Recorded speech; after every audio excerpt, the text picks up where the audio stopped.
IVF is a very successful technique. By successful, we mean it succeeds once in 3 attempts for most couples. Unfortunately, this still sounds as very little for many people.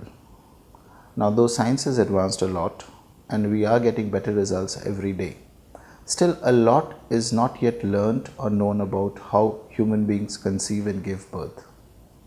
So you'll have to understand our failure in terms of not being able to give you a 100% result per attempt. In brief, if you really want to understand why an IVF fails, we'll have to go into the whole system and understand that there could be 3 broad reasons why the IVF process did not click for you in that attempt. A. The embryos are formed outside of the body and then put back in your womb through ultrasound guidance by an experienced healthcare professional, hoping that the embryos would implant and take up and give you a pregnancy. So the points that we can go wrong are, number 1, the embryos that have been selected to put back to your womb are not healthy. This is the commonest cause. I would say it's around 70-80% reason why an IVF fails. I'll go into the details a little later. It could be because the womb was not receptive.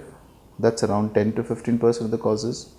And also you have to understand, the doctor who is putting back the embryo to your womb may not be able to do it always properly and successfully. So this is the human error that accounts for another 10 to 15%. The third part we are trying to reduce and eliminate, I would say, with the help of ultrasound guidance, where we check the embryos before they are transferred at the right place and then tell you that we have been able to put it back properly. But even then they might get stuck in the mucus or some such place where they have not been able to implant into the womb. This has to be taken as probably bad luck because the doctor has the best of intentions for you.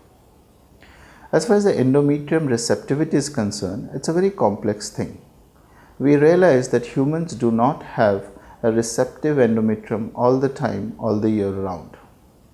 The window of implantation means there is a time frame of around 5 to 7 days every menstrual cycle when the endometrium possibly can receive embryos. If we have not been able to identify the right window of implantation for you, then the embryos, even if they are the best in quality, would not implant. Sometimes some people have deranged window of implantability. That is, it's not falling right on the time when it should. In these cases, you need to do an endometrial receptivity assay to find out when is your endometrium receptive and then plan the endometrial transfer next time around during those days. A little complex, but that's the way it is. Now the biggest part is the failure of the embryos to implant. We need to understand that out of the 10 or 12 eggs that are there in both the ovaries for most women, only one is found good enough by nature to grow up. And from 50-60 millions that sperms are there after sexual contact, only about 500 to 700 sperms come close to the egg and one gets to enter the egg. So there must be some sort of a selection that's taking place both in terms of the egg and the sperm to give you that baby. Whereas when we work with you, we give you injections to mature all your eggs that are available, take out 10 or 12 of these eggs and put them together with sperms which we think are healthy. And believe me, we are not as good, we are not even half as good as nature is. So when we form embryos, we are sure to be able to form embryos in most cases because we are purposely putting the sperm and the egg together, even if the egg or the sperm may not be of the best of quality.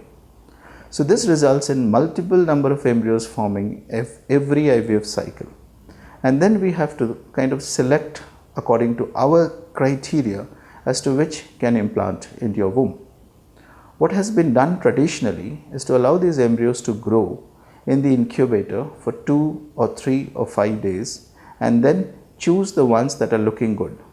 But you would know from your experience that looking good necessarily does not mean that they are actually healthy. So even if the embryos look good, if we were able to biopsy them and find out whether they are functionally good, the results would probably show that most of them are still not good enough to implant. So is there any improvement in this? Yes, there is.